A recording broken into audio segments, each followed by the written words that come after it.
चलिए देखिए क्वेश्चन क्या पूछा गया है। कह रहा है निम्न परिपथ में ज्ञात कीजिए। यह जो परिपथ में ज्ञात करना है, पहले क्या करना है आपको अमीटर ए का पाठ्यांक। अमीटर आप जानते हैं क्या काम करता है। अमीटर का काम होता है धारा को मापना, ठीक है। ये धारा मापने का मतलब इसका पाठ्यांक मतलब धारा ज्ञात करना, कितनी धारा इसमें बह रही है, ठीक है ना। तो यहाँ पे जो धारा हम लोग ज्ञात करते हैं अमीटर का पाठ्यांक, हमेशा हम लोग क्या करते हैं धारा का वर्ग माध्य मूल मान निकालें, ठीक है ना। हमेशा पाठ्यांक में तो धारा का वर्ग माध्य मूल मान निकालेंगे।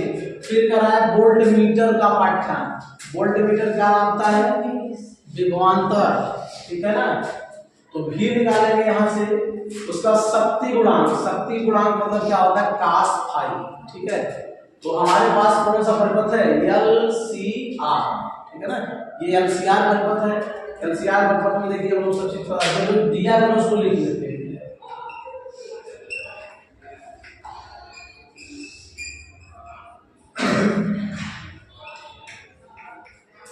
दिया है, क्या दिया है आपको,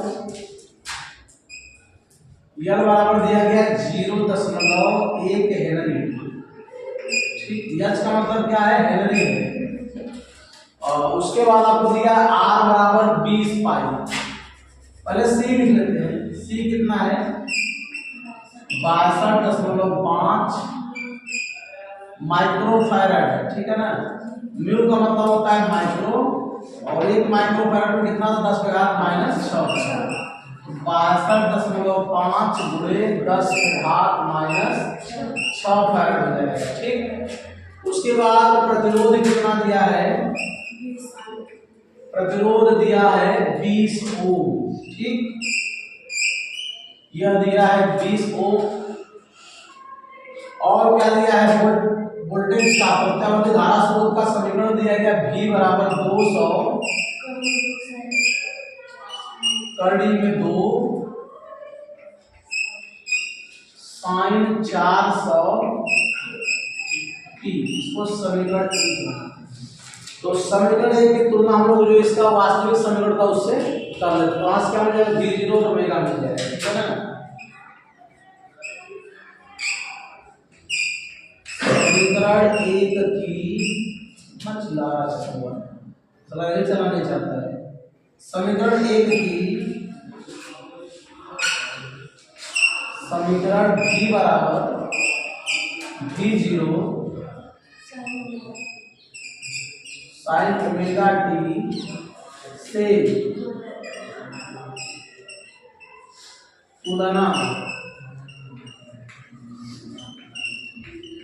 करने पर क्या आ जाएगा, देखिए V0 बराबर कितना आ जाएगा, यहाँ पे इसकी जगह कितना 200 है, दे देंगे 200 करड़ी में 2। इसका मतलब क्या होता है, वोल्ट। V0 क्या होता है, वोल्टेज का शिखर मान होता है, ठीक ना। फिर क्या है, ओमेगा। ओमेगा कितना है, 400। इसका मतलब क्या होता है,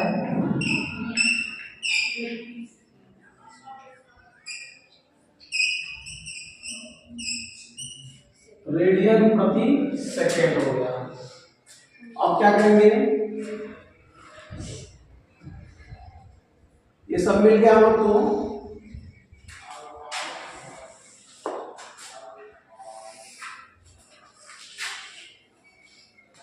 चलिए देखिए अब तो बचाने में क्या याद करना है, नंबर 1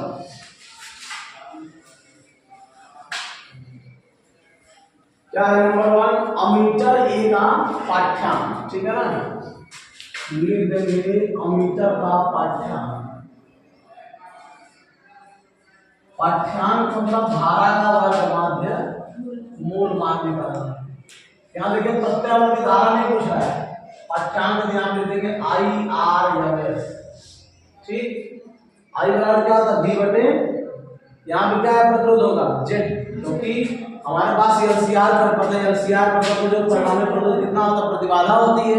तो यहाँ पर क्या है, कितना ले देंगे, VRMS बटे क्या आ जाएगा, Z हो जाएगा। सबसे पहले हम लोग क्या करते हैं, VRMS निकाल लेते हैं, उसके बाद हम लोग करते हैं, ठीक है। यहाँ पे लिख लेते हैं। तो VRMS का मान कितना होता है, V0 बटे कड़ी में 2 प्रतिबाधा का जो सूत्र होता है सीआर के लिए क्या होता है R square plus XL minus XC का होल स्क्वायर। ठीक है,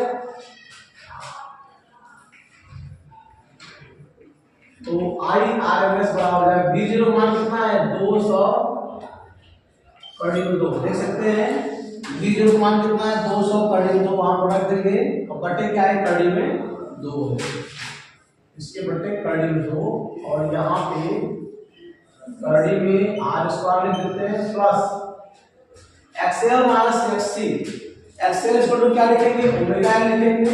ठीक है ना, एक्सएल इक्वल टू लिखेंगे ओमेगा एल एक्ससी बराबर 1/c ओमेगा ये होता है सूत्र और यहां पर यूज कर देंगे क्या है करोगे प्रतिबाधा z बराबर हो गया कड़ी में r square plus XL minus एक्ससी का होल स्क्वायर था। दूसरा यहाँ पे सूत्र हुआ है कि हुआ एक्सएल बराबर ओमेगा एल और एक्ससी बराबर 1/c ओमेगा। ठीक ना, ये होता है सूत्र। इसको बोलते हैं क्या बोलते हैं इसको प्रेरण प्रतिघात और इसको बोलते हैं भारतीय प्रतिघात। ठीक है, तो आई आर एम एस बराबर हो जाएगा देखिए कड़ी दो पड़ गया 200 बटे कड़ी में आर का स्क्वायर आर कितना हमारे पास है 20 है यहाँ हो जाएगा 20 का स्क्वायर प्लस ओमेगा कितना हमारे पास है 400 गुणे यल कितना है 0.1 माइनस 1/c कितना है 62.5 गुणे 10 के घात -6 सीधे यहां से देंगे ये वाला। ठीक, गुणे ओमेगा कितना है ओमेगा 400 है इतने के क्या हो गया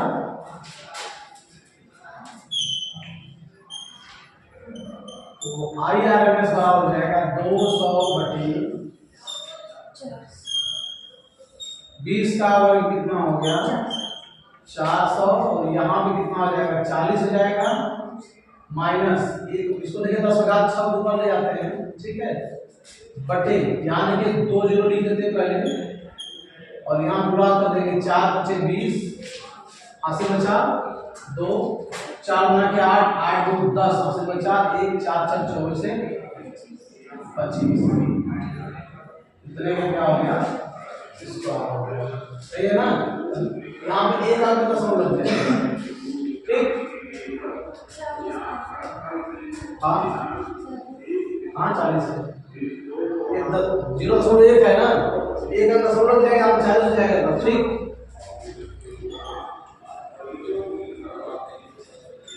आई आर एम एस बराबर हो जाएगा 200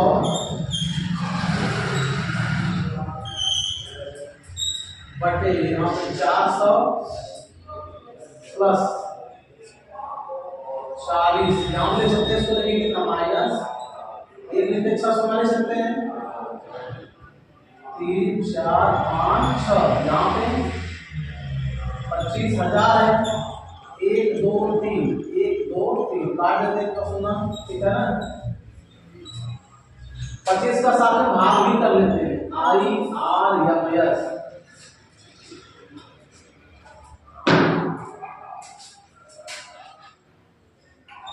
200 बटे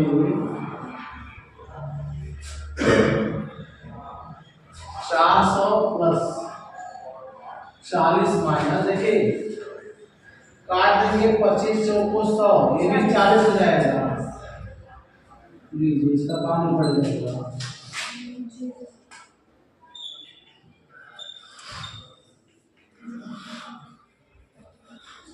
दिख रहा है नीचे ये तो 0 हो गया बचा कितना 400 तो 400 का वर्गमूल कितना होता है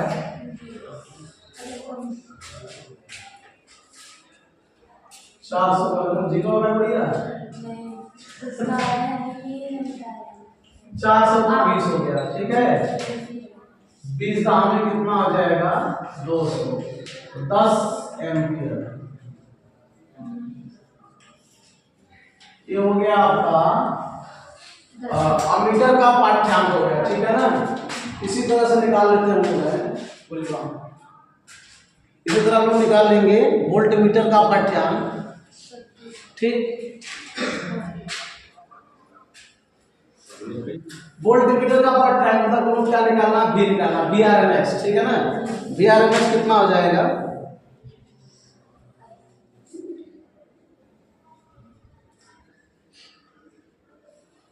कौन सा लगा देंगे, कहीं और पहुंच गए थे।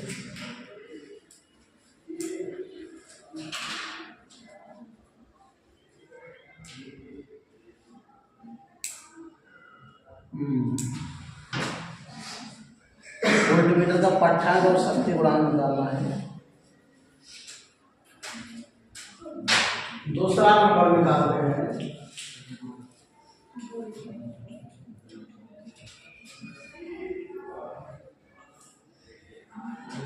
वोल्टमीटर का पाठ्यांक, इसके बीच में लगा है वोल्टमीटर,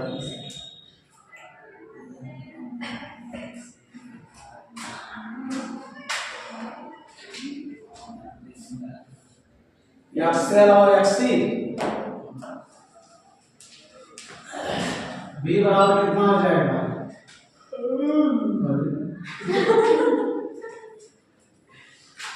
बी बराबर क्या होगा, आई इंटू आर होता है। यहाँ पे देखिए जो वोल्टमीटर लगा हमारे पास है, एक्सएल और एक्ससी, यहाँ पे आर भी हमारे पास है। एक्सएल और एक्ससी को लिख देते हैं एक्सएल माइनस एक्ससी, ठीक है। बी बराबर आई इंटू आर, ये हमारे पास क्या होगा, आर का काम करेगा, प्रतिरोध का। तो देखिए अभी एक्सएल माइनस एक्ससी को निकाले जस्ट यहाँ पे, ये एक्सएल माइनस एक्ससी कितना आया था, यहाँ पे 0 आ गया था, ठीक है ना। तो यहाँ पे कितना आ जाएगा, बी बराबर आई इंटू 0, कितना आ जाएगा, वोल्टमीटर का पाठ्यांक में क्या मिलेगा, 0 मिलेगा। हमारे पास स्रोत का पाठ्यांक है और यहाँ क्या होगा वोल्टमीटर का, तो ये क्या हो जाएगा, 0 हो जाएगा, ठीक। क्योंकि जो हमारे पास इसके बीच में लग रहा है इसलिए। दूसरा क्या है, शक्ति गुणांक,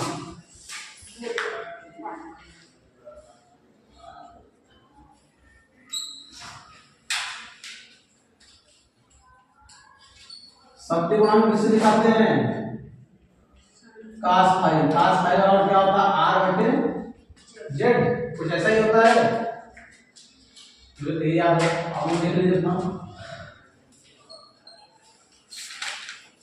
आर कितना है 20, जेड कितना आता है हमारे पास है, देखिए जेड अगर यहां से निकालेंगे, पूरा जेड था हमारे पास, जेड को हम ऐसे लिखेंगे ना, under root R square plus XL minus XC के स्क्वायर, इसका मान 0 हो गया। cos फाई और 20 बटे कड़ी में 20 के स्क्वायर पर से पूरा 0 हो जाता है, ठीक है। तो 20 का स्क्वायर कितना आ जाएगा, कड़ी में 20 का स्क्वायर, 20 का स्क्वायर का वर्गमूल कितना आ जाएगा, 20 का 20 ही हो जाएगा, ठीक ना। तो ये कितना आ गया, 1 आ गया cos फाई, तो सबसे बड़ा कितना हो जाएगा, 1 मिल गया, ठीक है। नोट, इसका कोई मात्रक नहीं होता, हाँ, शक्ति गुणांक का कोई मात्रक नहीं होता है, ठीक है ना। वोल्टेज के लिए ध्यान रखिएगा, जब हम लोग इसका जब पाठ्यांक निकालेंगे तो क्या है, इसके ऊपर क्योंकि हमारा स्रोत लगा हुआ है, इसके बीच में कोई लेना देना नहीं, हमको इतने से मतलब होता है एक्सएल और एक्ससी के बीच में। तो हमारे पास क्या प्रबल अनुनाद है, ये अनुनाद की स्थिति बनेगी, क्योंकि एक्सएल और एक्ससी क्या होता है, अनुनाद की स्थिति, यहाँ पे 0 मिल गया, ठीक। नोट कर लीजिए।